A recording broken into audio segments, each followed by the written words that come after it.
आज करवा चौथ का त्योहार है और आज के दिन सभी विवाहित महिलाएं अपने अखंड सौभाग्य के लिए निर्जल व्रत रखकर पति की लंबी आयु की कामना करती हैं। आज इस वीडियो में हम आपको बताएंगे करवा चौथ से जुड़े कई ऐसे रोचक तथ्यों के बारे में और इससे जुड़ी कहानी के बारे में कि आखिर करवा चौथ की व्रत की शुरुआत कैसे हुई थी और किसने सबसे पहले ये व्रत रखा था। पहला करवा चौथ में करवा का अर्थ जल रखने के लिए मिट्टी से बने एक छोटे पात्र से है और चौथ से अर्थ कार्तिक मास के कृष्ण पक्ष के चौथे दिन से है। दूसरा, ऐसी मान्यता है कि जब पांडव विपरीत परिस्थितियों में थे तो द्रौपदी ने श्री कृष्ण से मदद मांगी। इस पर श्री कृष्ण ने उनको इसी तरह के व्रत रखने के लिए आग्रह किया था। तीसरा, करवा चौथ के व्रत का और राबी की फसल की शुरुआत का लगभग एक ही समय होता है, तो ऐसा माना जाता है कि ये त्योहार अच्छी फसल के लिए भी भगवान से प्रार्थना के लिए रखा जाता है। चौथा, सत्यवान सावित्री की कहानी काफी लोकप्रिय है। ऐसा कहा जाता है कि जब सत्यवान की मृत्यु के बाद यमराज उन्हें लेने पहुंचे तो सावित्री ने अपने पति की जीवन दान के लिए भीख मांगी।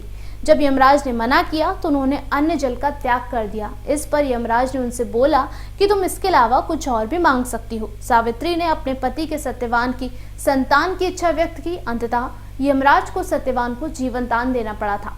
पांचवा, करवा चौथ के व्रत में सर्गी की प्रथा भी देखने को मिलती है। इसमें सास अपनी बहुओं को सूर्योदय से पहले खाने के अनेकों व्यंजन देती है, जिन्हें केवल तारों की छांव में ही ग्रहण किया जा सकता है। तो ये तो थे इससे जुड़े तथ्य और अब हम आपको बताएंगे इस व्रत के पीछे की कहानी। वैसे तो इस व्रत को रखने के पीछे कई सारी कहानियां हैं, लेकिन मान्यताओं के अनुसार सबसे पहले माता पार्वती ने ये व्रत शिव जी के लिए रखा था। इसके बाद ही उन्हें अखंड सौभाग्य प्राप्त हुआ था। इसलिए इस व्रत में भगवान शिव और माता पार्वती की भी पूजा की जाती है। वहीं महाभारत में पांडवों की विजय के लिए द्रौपदी द्वारा भी इस व्रत को रखा गया था। इस दिन महिलाएं इसलिए भी निर्जल व्रत रखती हैं।